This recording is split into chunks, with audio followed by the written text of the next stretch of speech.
হযরত মুহাম্মদ সাল্লাল্লাহু আলাইহি ওয়াসাল্লাম হলেন ইসলামের কেন্দ্রীয় ব্যক্তিত্ব এবং ইসলামী বিশ্বাস মতে আল্লাহ কর্তৃক প্রেরিত সর্বশেষ নবী তথা বার্তাবাহক, যার উপর ইসলামী প্রধান ধর্মগ্রন্থ আল কুরআন অবতীর্ণ হয়েছে। অমুসলিমদের মতে তিনি ইসলামের জীবন ব্যবস্থার প্রবর্তক। অধিকাংশ ইতিহাসবিদ ও বিশেষজ্ঞদের মতে হযরত মুহাম্মদ সাল্লাল্লাহু আলাইহি ওয়াসাল্লাম ছিলেন পৃথিবীর ইতিহাসে অন্যতম প্রভাবশালী রাজনৈতিক, সামাজিক ও ধর্মীয় নেতা। তার এই বিশেষত্বের অন্যতম কারণ হচ্ছে আধ্যাত্মিক ও জাগতিক উভয় জগতে চূড়ান্ত সফলতা অর্জন। তিনি ধর্মীয় জীবনে যেমন সফল, তেমনি রাজনৈতিক জীবনেও। সমগ্র আরব বিশ্বের জাগরণের পথিকৃৎ হিসেবে তিনি অগ্রগণ্য। বিবাদমান আরব জনতাকে একীভূতকরণ তার জীবনের অন্যতম সফলতা। হযরত মুহাম্মদ সাল্লাল্লাহু আলাইহি ওয়াসাল্লাম বর্তমান সৌদি আরবে অবস্থিত মক্কা নগরীর কুরাইশ বংশের বনু হাশেম গোত্রে জন্মগ্রহণ করেন। প্রচলিত ধারণা মতে তিনি 570 খ্রিস্টাব্দের 29 আগস্ট বা আরবি রবিউল আউয়াল মাসের 12 তারিখ জন্মগ্রহণ করেন। মক্কা নগরীতে জন্ম নেওয়া হযরত মুহাম্মদ সাল্লাল্লাহু আলাইহি ওয়াসাল্লাম মাতৃ গর্ভে থাকাকালীনই পিতাহারা হন। শিশু মুহাম্মদ সাল্লাল্লাহু আলাইহি ওয়াসাল্লাম 6 বছর বয়সে মাতাকে হারিয়ে এতিম হন এবং প্রথমে তার পিতামহ আব্দুল মুত্তালিব ও পরে পিতৃব্য আবু তালিবের নিকট লালিত পালিত হন। বাস্তব জীবনে হযরত মুহাম্মদ সাল্লাল্লাহু আলাইহি ওয়াসাল্লামের সততা, সহানুভূতিতা, সদাচার, আমানতদারি ও দিয়ানতদারির সুখ্যাতি লাভ করে। সকলের কাছেই তিনি বিশ্বাসভাজন হয়ে ওঠেন। তিনি আল আমিন অর্থাৎ আমানতদার বা বিশ্বাসভাজন উপাধিতে ভূষিত হন। মূর্তি পূজাই ছিল আরব দেশে প্রচলিত ধর্ম। সত্য ধর্মের পরিপন্থী এ ধরনের মূর্তি পূজাবাদ অবলম্বন করার কারণে তাদের এই যুগকে আয়ামে জাহেলিয়াত তথা মূর্খতার যুগ বলা হয়। লাত, উজ্জা, মানাত ও হুবল ছিল তাদের প্রসিদ্ধ উপাস্যগুলোর অন্যতম। আরবের কিছু লোক ইয়াহুদি বা খ্রিস্টান ধর্ম বা অগ্নি পূজকের ধর্ম গ্রহণ করেছিল। আবার স্বল্প সংখ্যক লোক ছিল যারা হযরত ইব্রাহিম আলাইহিস সালামের প্রদর্শিত পথে ছিল অবিচল, আঁকড়ে ধরেছিল তার আদর্শ।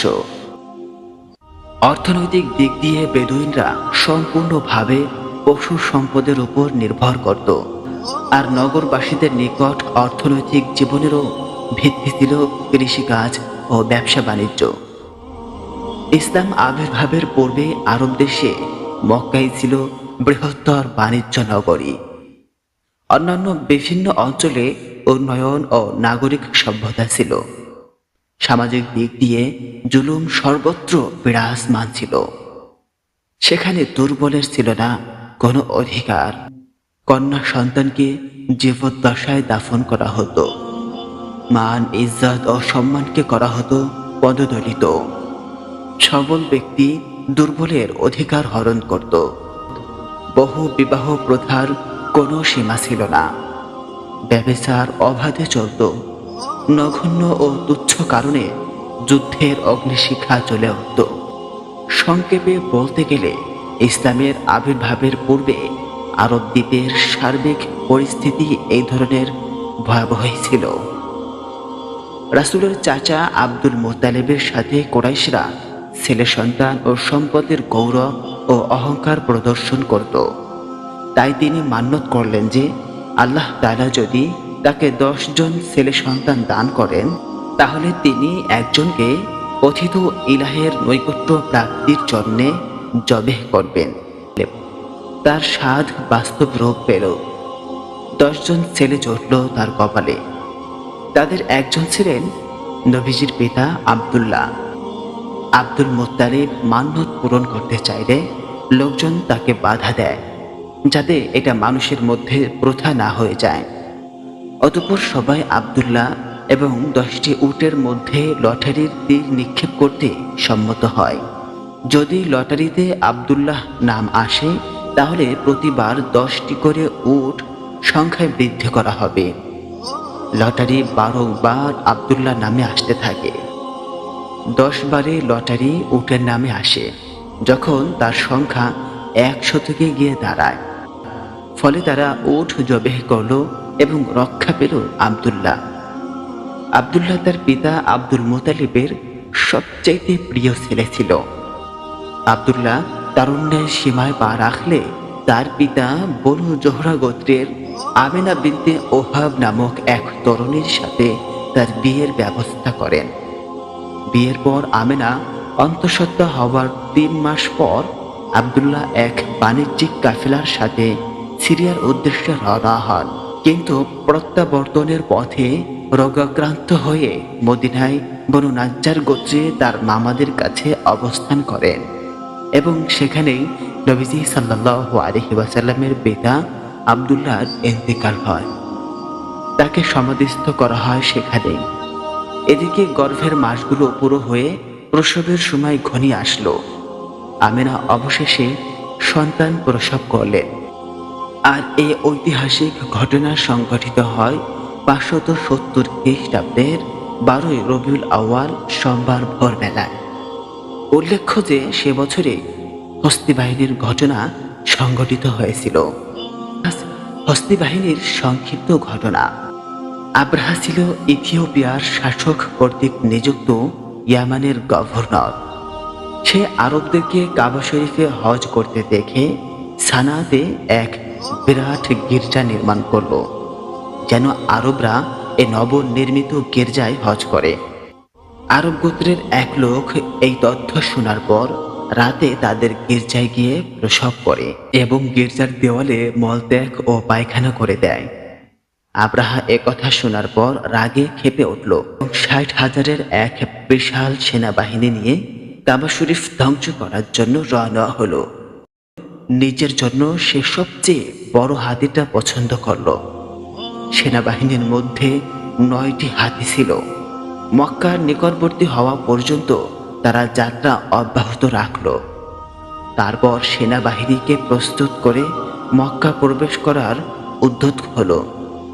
কিন্তু হাতি বসে গেল। কোনো ক্রমেই কাবার দিকে অগ্রসর করানো গেল না।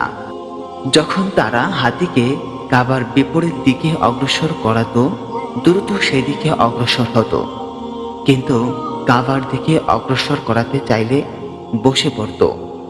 এমত অবস্থায় আল্লাহ তাআলা তাদের প্রতি প্রেরণ করেন ঝাঁকে ঝাঁকে পাখি, যা তাদের উপর পাথরের টুকরো নিক্ষেপ করা শুরু করে দিয়েছিল।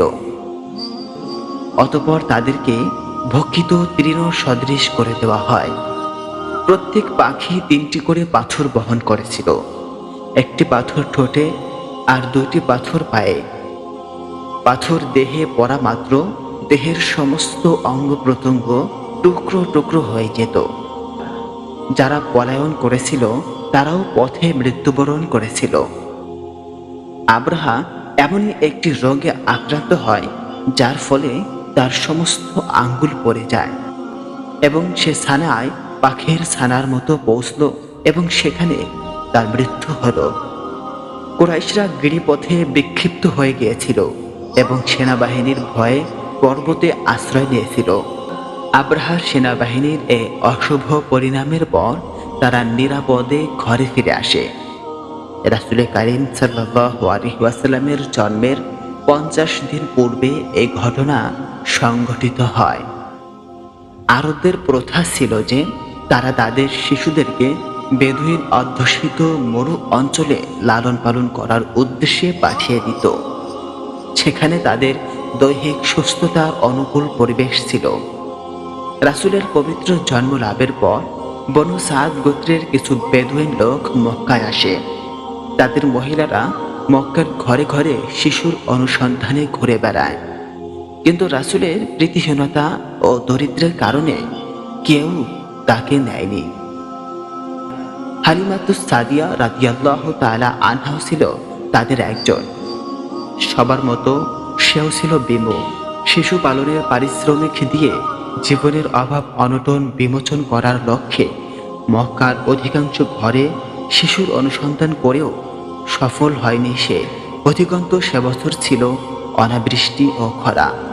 তাই স্বল্প পারিশ্রমিকে এতিম সন্তানকে নেওয়ার উদ্দেশ্যে আমেনার ঘরে আবার ফিরে আসে সে। হালিমা আপন স্বামীর সাথে মক্কায় মন্তর গতিতে একটি দুর্বল গাধিনী নিয়ে এসেছিল, কিন্তু প্র- কিন্তু প্র- কিন্তু প্রত্যাবর্তনের পথে রাসূলকে কোলে নেওয়ার পর গাধিনী অত্যন্ত দ্রুত গতিতে চলতে লাগলো এবং অন্যান্য সব জানোয়ারকে পিছনে ফেলে আসছিল। ফলে সফর সঙ্গীরা অত্যন্ত আশ্চর্যান্বিত হয়। হালিমা আরো বর্ণনা করেন যে তার স্তনে কোনো দুধ ছিল না, তার ছেলে ক্ষুধায় সর্বদা কাঁদত। রাসূল সাল্লাল্লাহু আলাইহি ওয়াসাল্লাম তার পবিত্র মুখ স্তনে রাখার পর প্রচুর পরিমাণে দুধ তার স্তনে আসতে লাগলো। বনি সাদ গোত্রের অধ্যুষিত অঞ্চলের অনাবৃষ্টি সম্পর্কে বলে যে এই শিশু মুহাম্মদ সাল্লাল্লাহু আলাইহি ওয়াসাল্লাম দুধ পান করার বদৌলতে জমিতে উৎপন্ন হতে লাগলো ফলমূল এবং ছাগল ও অন্যান্য পশু দিতে লাগলো বাচ্চা। অবস্থা সম্পূর্ণ পাল্টে যায়। দারিদ্র্য ও অভাব অনটনের পরিবর্তে সুখ ও সমৃদ্ধ সর্বত্র বিরাজমান। মুহাম্মদ সাল্লাল্লাহু আলাইহি ওয়াসাল্লাম হালিমার পরিচর্যায় 2 বছর পালিত হয়। হযরত হালিমাতুস সাদিয়া রাদিয়াল্লাহু তাআলা আনহা তাকে দারুণভাবে চাইত। হালিমা নিজেই হৃদয়ের গভীরে এই শিশুকে ঘিরে রাখা অস্বাভাবিক কিছু জিনিস পুরো অনুভব করত। 2 বছর শেষ হবার পর হালিমা তাকে মক্কায় মাতা ও দাদার কাছে নিয়ে আসলো। কিন্তু হালিমা রাসূল সাল্লাল্লাহু আলাইহি ওয়াসাল্লামের বরকত অবলোকন করে আমেনার কাছে রাসূলকে দ্বিতীয়বার দেওয়ার জন্য আবেদন করল। আমেনা তাতে সম্মত হয়। হালিমা এতিম শিশুকে নিয়ে নিজ এলাকায় আনন্দ ও সন্তোষ সহকারে ফিরে আসে। একদিনের ঘটনা। একদিন শিশু মুহাম্মদ সাল্লাল্লাহু আলাইহি ওয়াসাল্লাম হালিমার ছেলের সাথে তাঁবু থেকে দূরে খেলাধুলা করছিল। এ সময় তার বয়স ছিল 4 বছরের কাছাকাছি। এমতো অবস্থায় হালিমার ছেলে ভীত সন্ত্রস্ত ও আতঙ্কগ্রস্ত হয়ে মায়ের কাছে দৌড়ে এসে তাকে কুরাইশি ভাইয়ের সাহায্যে এগিয়ে আসার অনুরোধ জানালো। ঘটনা কি জিজ্ঞেস করা হলে সে উত্তর দেয় যে 2 সাদা পোশাক পরিহিত লোককে আমাদের কাছ থেকে মোহাম্মদকে নিয়ে মাটিতে চিৎ করে বক্ষ বিদীর্ণ করতে দেখেছি। তার বর্ণনা শেষ না করতেই হালিমা ঘটনাস্থলের দিকে দৌড়ে যান। গিয়ে দেখেন মুহাম্মদ সাল্লাল্লাহু আলাইহি ওয়াসাল্লাম নিজ স্থানে স্থিরভাবে দাঁড়িয়ে আছেন। তার মুখমণ্ডল হলুদ বর্ণ, দেহ ফ্যাকাশে। তাকে ঘটনা সম্পর্কে জিজ্ঞেস করা হলে অত্যন্ত শান্তভাবে জবাব দেয় যে তিনি ভালো আছেন। তিনি আরো বলেন, সাদা পোশাক পরিহিত 2 ব্যক্তি এসে তার বক্ষ বিদীর্ণ করে হৃদয় বের করে কালো জমাট বাঁধা রক্ত বের করে ফেলে দেয় এবং হৃদয়কে ঠান্ডা পানি দিয়ে ধুয়ে আবারও যথাস্থানে রেখে দেয়। বক্ষ মুছিয়ে সাদা পোশাক পরিহিত লোক 2 দৃষ্টির অন্তরালে চলে যায়। হালিমা বক্ষের সেই স্থানটি স্থির করার চেষ্টা করেও কোনোভাবে চিহ্ন দেখতে পেলেন না। এরপর মুহাম্মদকে নিয়ে তাঁবুতে ফিরে আসেন। পরের দিন ভোর হতেই হালিমা মুহাম্মদকে তার মায়ের কাছে মক্কায় নিয়ে আসে। আমিনা অনির্ধারিত সময়ে হালিমাকে ছেলে নিয়ে আসতে দেখে আশ্চর্যান্বিত হন, অথচ তিনি ছেলেকে অন্তর থেকে দেখতে চাচ্ছিলেন। কারণ জিজ্ঞাসা করা হলে হালিমা বক্ষ বিদারণের সম্পূর্ণ ঘটনার বিবরণ দেন। আমিনার মৃত্যু।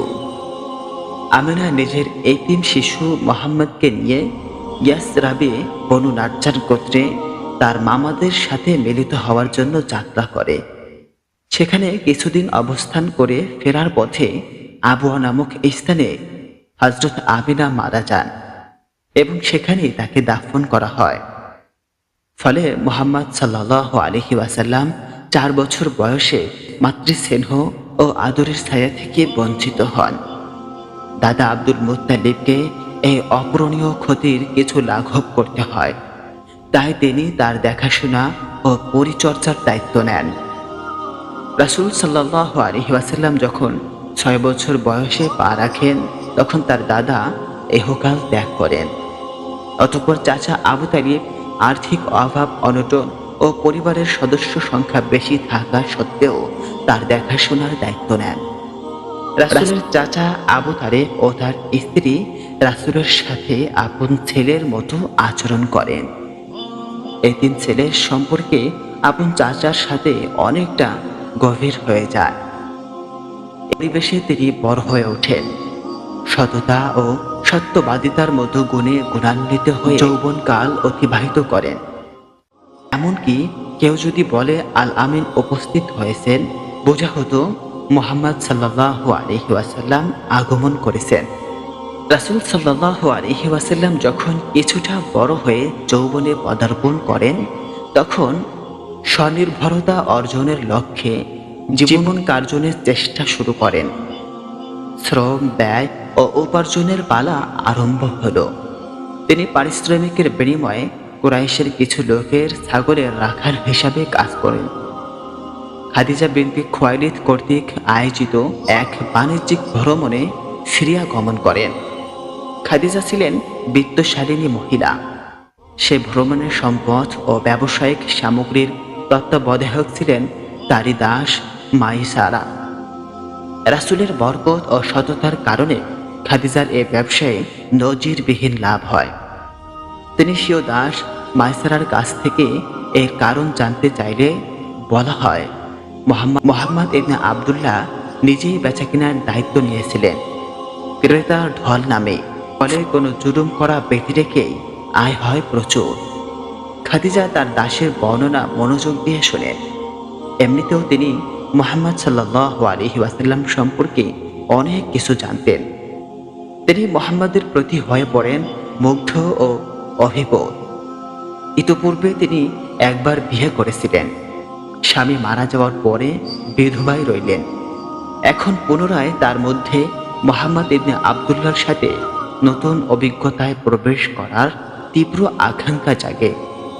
তাই এই ব্যাপারে মুহাম্মাদের মনোভাব জানার উদ্দেশ্যে নিজের এক আত্মীয়কে পাঠান। রাসূলের নিকট খাদিজার আত্মীয় বিয়ের প্রস্তাব রাখলে তিনি তা গ্রহণ করেন। বিয়ে সম্পাদিত হল। একে অপরের দ্বারা সুখী হন।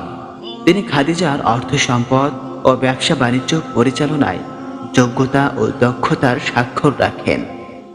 খাদিজার ঔরসে জন্ম লাভ করেন জয়নব, রোকাইয়া, উম্মে কুলসুম ও ফাতিমা এবং কাসিম ও আব্দুল্লাহ নামক দু ছেলে, যারা শৈশবেই মারা যান। তার বয়স 40-এর নিকটবর্তী হওয়ার সাথে সাথে মক্কার অদূরে অবস্থিত হেরা নামক এক গুহায় তিনি নিরিবিলি ও নির্জন অবস্থায় দিন করে কাটিয়ে দিতেন। পবিত্র রমজানের 21 তারিখের রাতে হেরা গুহায় তার কাছে জিবরাইল আলাইহিস সালাম আসলেন।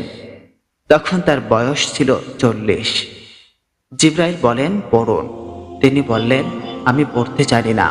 জিবরাইল দ্বিতীয়বার ও তৃতীয়বারের মতো পুনরায় বললেন। তৃতীয়বার জিবরাইল বলেন, পাঠ করুন আপনার রবের নামে, যিনি সৃষ্টি করেছেন মানুষকে জমাট রক্ত থেকে। পাঠ করুন আপনার পালনকর্তা মহাদয়ালু, যিনি কলমের সাহায্যে শিক্ষা দিয়েছেন মানুষকে, যা সে জানত না। অতঃপর জিবরাইল আলাইহিস সালাম চলে গেলেন। রাসূল সাল্লাল্লাহু আলাইহি ওয়াসাল্লাম আর হেরা গুহায় অবস্থান করতে পারলেন না। তিনি ঘরে এসে খাদিজাকে হৃদয় স্পন্দিত অবস্থায় বললেন, আমাকে কম্বল দিয়ে ঢেকে রাখো। অতঃপর তিনি বস্ত্রাচ্ছাদিত হয়ে শুয়ে পড়লেন। ভীত ও আতঙ্ক দূর হয়ে গেলে তিনি সবকিছু খাদিজাকে খুলে বললেন। এরপর তিনি বললেন, আমি নিজের ব্যাপারে আশঙ্কা বোধ করছি।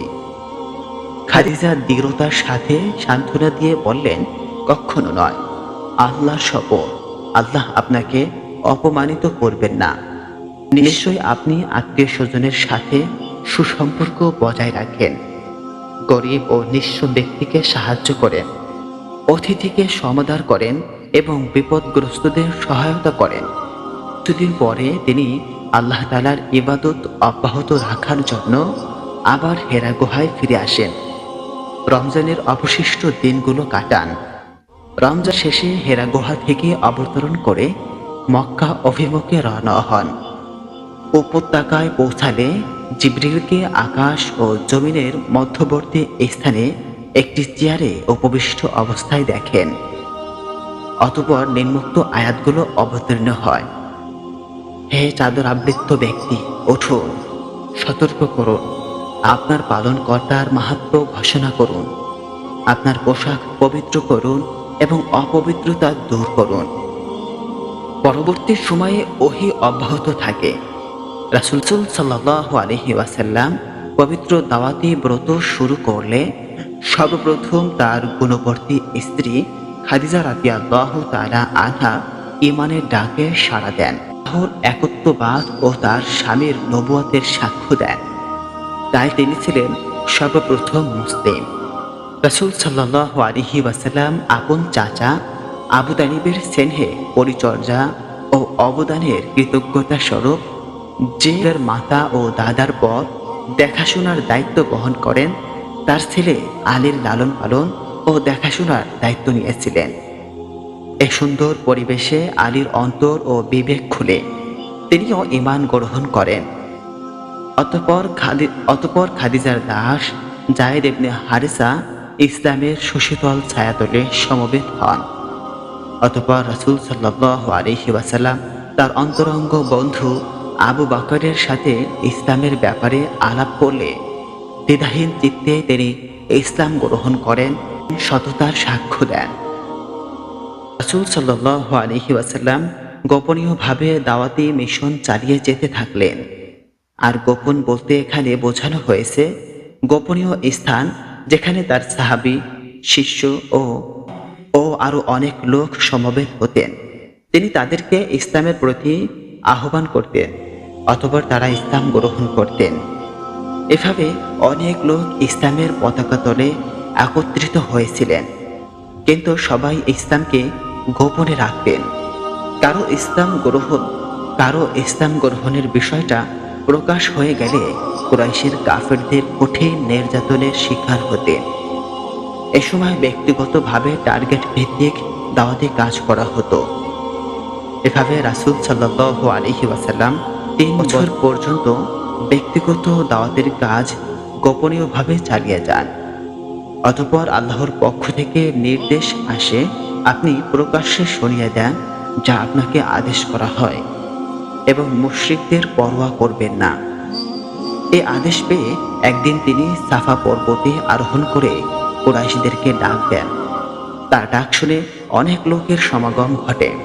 তার মধ্যে তার চাচা আবু লাহাবও একজন ছিল। সে কুরাইশদের মধ্যে আল্লাহ ও তার রাসূলের সবচেয়ে কট্টর শত্রু ছিল।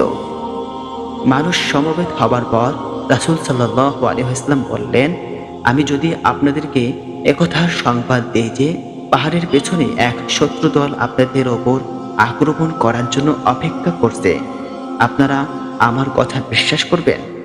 সবাই একস্বরে বলল, আমরা আপনার মধ্যে সততা ও সত্যবাদিতা ছাড়া কিছুই দেখিনি। তিনি বললেন, আমি আপনাদেরকে কঠিন শাস্তির ব্যাপারে সতর্ক করছি। অতঃপর তিনি তাদেরকে আল্লাহর পথে আহ্বান করলেন এবং মূর্তি পূজা বর্জন করতে বললেন। এই কথা শুনে আবু লাহাব রাগে ক্ষেপে উঠল এবং বলল, তোমার ধ্বংস হোক, এই জন্যই কি তুমি আমাদেরকে এখানে একত্রিত করেছো? এই ঘটনার পরিপ্রেক্ষিতে আল্লাহ পাক সূরা লাহাব অবতীর্ণ করেন। রাসূল সাল্লাল্লাহু আলাইহি ওয়াসাল্লাম দাওয়াতি কাজ পুরোদমে অব্যাহত রাখলেন। জনসমাবেশে স্থলে তিনি প্রকাশ্যভাবে ইসলামের প্রতি আহ্বান জানাতেন।